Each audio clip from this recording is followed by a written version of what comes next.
Et on y va pour deux nouvelles fonctions, un peu plus complexes que les autres, mais très pratiques une fois qu'on les maîtrise bien. Donc on a reduce et sort. Alors reduce, ici.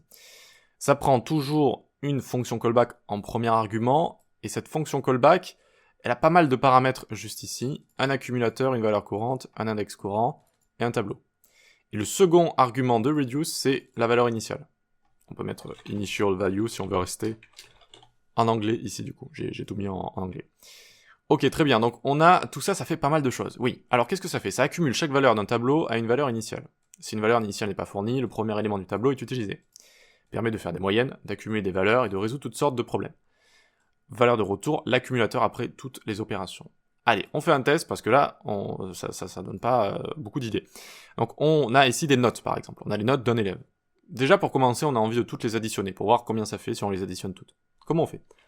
Const sum, donc la masse de toutes les additions, marks.reduce, ici. Et je vais prendre deux choses, l'accumulateur et les différentes notes, d'accord, les différentes valeurs courantes. Et à chaque fois, je vais retourner accumulateur plus mark. Et je vais démarrer à 0. Ici, il faut bien noter que j'ai mon premier argument et mon second argument. Ils sont différents, hein, ils sont séparés par la virgule ici, d'accord? Premier argument, c'est une callback. Second, c'est la valeur initiale. Donc en fait, je commence à 0, et je fais 18 plus 0. Du coup, hack c'est 0, d'accord? Et je fais 18 plus 0. Donc j'ai 18. Ensuite, je passe à celui-ci. Je fais 18 plus 5. Donc j'ai 23. Je passe à celui-ci. Je fais 23 plus 17. Donc j'ai 40, etc., etc. Et à la fin, donc, je vais avoir le résultat. Le résultat de tout ça. Hop, j'ai bien 102 juste ici. Vous voyez? J'ai bien 102. J'ai réussi à accumuler toutes les valeurs du tableau. Tout simplement. Et je démarre à 0. Alors ici, même si j'avais pas démarré à 0, si j'enlève le second argument, ça va prendre le premier. D'accord? C'est-à-dire qu'au lieu de démarrer hack à 0, ça fait 18 plus 5 directement. Ce qui peut être bien, mais on peut aussi avoir une erreur si, par exemple, tout d'un coup on reçoit un tableau qui n'a pas de note, pour x ou y raison, ça nous retourne une erreur. Alors que là, on pourrait retourner 0 par exemple. Bon. Et dans d'autres cas également, suivant ce que vous avez envie de faire, vous pouvez faire démarrer, je ne sais pas, s'il y a eu un malus à un élève ou que sais-je, vous pouvez démarrer à moins 20 par exemple. Ça dépend vraiment des cas d'utilisation. Mais n'oubliez pas en général la valeur de base, la valeur initiale comme ça, qui permet de donner une valeur initiale à notre accumulateur. Bon, très bien, ben maintenant qu'on a réussi à accumuler tout ça, donc on peut remettre ça à 0, on pourrait calculer peut-être facilement la moyenne d'un élève, finalement.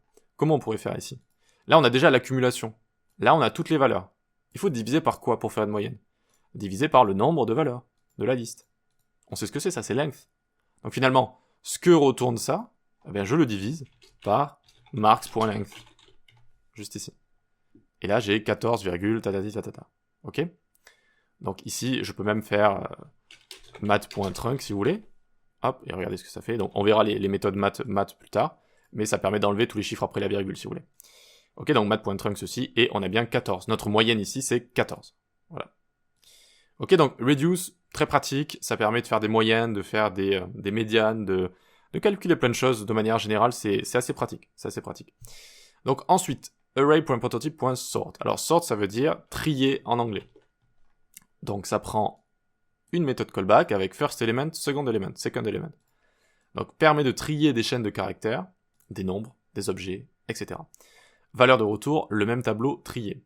Utilise un algo d'insertion, on appelle ça un algo d'insertion, il y a plusieurs types d'algo qui existent, là c'est l'algo d'insertion, c'est un des plus simples.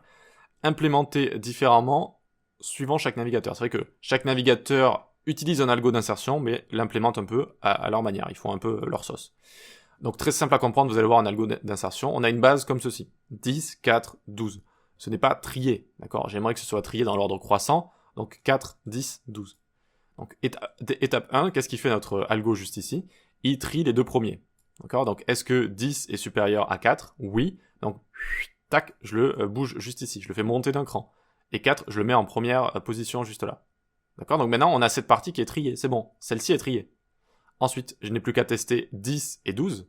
Est-ce que 12 est supérieur à 10? Et tac, maintenant on a cette partie qui est triée. D'accord? Et là, si j'avais encore un autre nombre juste ici, par exemple 20, ça teste ensuite 12 et 20, et hop, on a cette partie qui est triée. Et si cette valeur était inférieure, par exemple 2 juste ici, on teste 12 et 2, et 2 passe là. Et ensuite on teste 10 avec 2, et 2 passe là, et 4 avec 2, et 2 passe là. Et hop, on a du coup toute cette partie ensuite qui sera triée. Donc c'est l'algo d'insertion. Ok, donc on va revenir juste là où on était. Oups. Comme ceci. Ok. Très bien, très bien. Donc ça peut tester à la fois des lettres que ça va trier, et ça peut tester des nombres également. Donc testons avec les lettres un peu pour voir ce qui se passe. Letters.sort comme ça.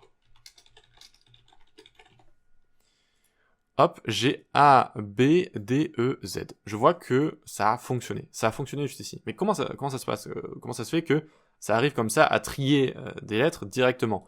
Juste en plus en l'appelant, en l'exécutant comme ça. Eh bien, ça va les trier en fonction de leur code UTF-16. Donc, ici, chaque lettre... Alors, est-ce que je vais plutôt mettre code UTF-16 ici?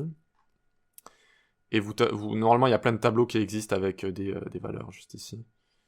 Donc voyons voir. Donc là, ce n'est pas un tableau, c'est plutôt une explication, j'ai l'impression.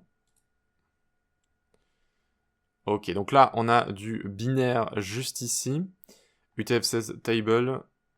Et on a le code EX qui est juste là.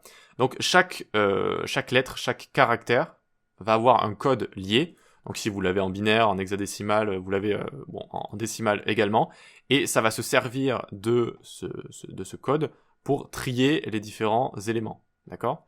Donc par exemple, 0 est positionné juste ici, 9 est positionné juste là, et donc 0 va être avant 9 en fonction de ces codes juste ici. Ok? Donc UTF-16, ça sert à encoder des éléments, des caractères, suivant un certain code, et donc on peut ensuite utiliser cette table pour trier les différents caractères. Vous voyez que nos caractères juste ici vont avoir des codes associés. Donc n'importe quel caractère juste ici. Vous voyez le U, V, et donc du coup, on peut les positionner par rapport à ça. Ok, donc ça c'est en fonction des chaînes de caractères. Donc là, vraiment c'est très simple. Alors, si vous avez à trier des chaînes de caractères, vous avez juste à faire .sort comme ça. Voilà, c'est fait. Ok, très bien. Donc on peut mettre ça en commentaire. Maintenant, on va voir un peu pour les nombres, comment ça se passe. Donc on va faire numbers.sort. Et cette fois, on va lui passer la fonction callback A, B. Et on va retourner A-B. On va loguer pour voir si ça fonctionne. Et on voit qu'on a bien 2, 10, 55, 85, il y en a. On voit que ça a fonctionné. Alors, comment ça se passe? Eh bien, à chaque fois, en fait, ça va faire le test que je vous ai dit plus haut. Ça va regarder si 10 est plus grand que 55. D'accord? Et si ce n'est pas le cas, eh bien, il va garder 10 ici, 55 là. Ok, maintenant, c'est cette partie qui est triée. Ensuite, ça regarde si 55 est plus grand que 2. D'accord? Donc, 55 est plus grand que 2, donc 2 doit passer ici, 55 là. Et vu qu'ici, eh bien, il y a eu un changement, vu que 2 n'était pas plus grand que 55, cette partie n'est pas encore totalement triée. Il faut tester 2 avec 10. Et on va tester 2 avec 10, et du coup, 2 va passer là, et 10 va passer là. Et on aura cette partie qui sera triée. Voilà. Donc, c'est ce que ça fait juste ici. Et si on veut inverser cette partie-là, on n'a plus qu'à faire B moins A. Voilà. Et là, on a fait un ordre décroissant juste ici. Donc, A et B juste là. D'accord? Et donc, on a inversé ce qu'on faisait juste précédemment. Donc, en fonction du résultat, en fait, quand vous mettez A moins B ici, donc ça fait 10 moins 55 juste là. Et donc, c'est un résultat qui est négatif. Donc, on va avoir 10 qui se place ici et 55 qui se place là. Ça ne va pas bouger dans ce cas précis. 55 moins 2, on a un résultat qui est positif. Donc, cette fois, on va se déplacer. Et le B ici va passer là et le A va passer là. Donc, en fait, si on inverse ça là, ça va inverser l'ordre. Voilà. Ok, donc un algo d'insertion, n'hésitez pas à regarder une petite définition sur le web peut-être et vous verrez ce genre de choses. Donc du coup, à partir de là, en fait, on peut trier toutes sortes de choses, et notamment des tableaux d'objets, par exemple. Et donc on peut venir ici faire store.sort. Donc en général, on appelle ça A et B. Et on fait A.price moins B.price. Voilà. Donc c'est stricto sensu la même chose qu'au-dessus. Mais cette fois, on a eu besoin de retrouver une propriété dans chaque valeur courante juste ici. Et donc regardez, on a bien les différents éléments qui sont triés en fonction de leur prix désormais. On a le stylo, le cahier, le sac. 2, 20, 60. Ok? Voilà donc pour sort et pour reduce. Donc c'est normal si c'est la première fois que vous tombez dessus, que c'est un peu complexe à comprendre, mais à force d'en utiliser, vous allez comprendre que c'est très pratique. On a souvent envie de trier des choses, et de reduce également. C'est un petit couteau suisse reduce qui peut être utilisé à pas mal d'endroits différents. Ok, on passe à la suite.